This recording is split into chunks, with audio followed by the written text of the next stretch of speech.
I have a question. I have a question for you about this upcoming series with Memphis. So I want to talk about the basketball for a second, but the one thing we've heard consistently about Memphis, Desmond Bain, when he came on, confirmed this to us on and off the show, but opposing players have also told us this on and off the show, is that they talk by far the most shit of any team in the NBA. Like by far, to a point where it pisses a lot of the guys off who are like, who are these kids coming up and talking? Clearly, led by Pat, Minnesota is in that realm as well. They're ready. So what do you expect from the series overall? And I mean, it's probably the series I'm the most excited for. I have no idea what's going to happen.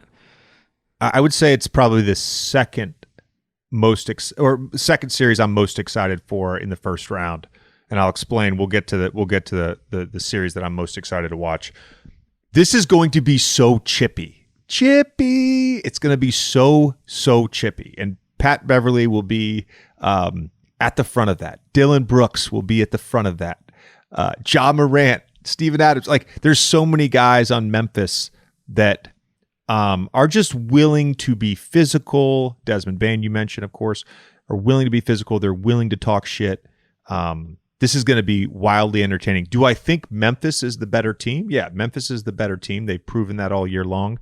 And I think they're to me the second best team in the West, second best team probably in the league.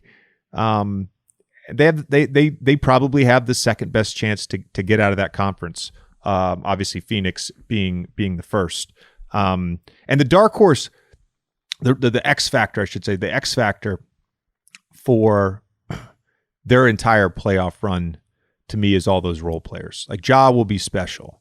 Jaren Jackson will do his thing. He'll have 16 points, 8 rebounds, 3 blocks, 2 steals. Like, he's going to do his thing.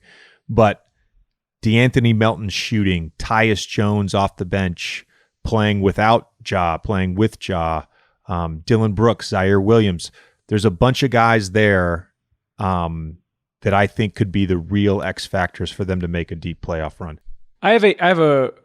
I want to go back to another East series in a second, but I have a West question for you. No one seems to really be talking too much about the Warriors-Denver series. As of this taping, we're taping it Wednesday night. You know, they haven't said anything about Steph's health, but under the assumption that he plays and that Jamal Murray does not play and Michael Porter don't play, do you think Denver has any chance? And part of where this question comes from is they were 3-1 against the Warriors in the regular season. They played them pretty well.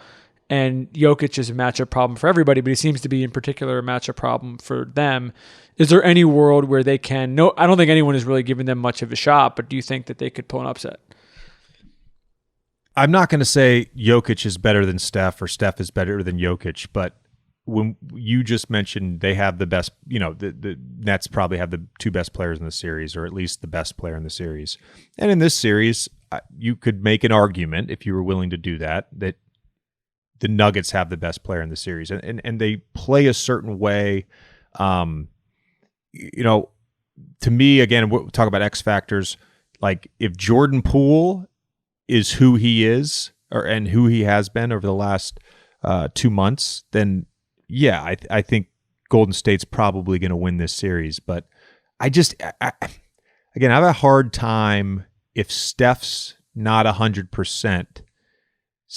Like, seeing this being a 4-1 series. I think this is going to be a really, really competitive series.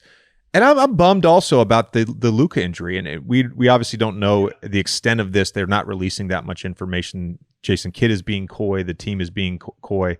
But he's been photographed in a boot. So clearly there's an injury there. And this is an interesting one, because I think Dallas over the second half of the season was one of the best teams in the league, and they're going against a Jazz team that has been very up and down throughout the season. So I'm bummed out if he ends up missing a game, 2 games, obviously the whole series. Our boy Jalen Brunson, in his absence, will have to handle a lot of the playmaking.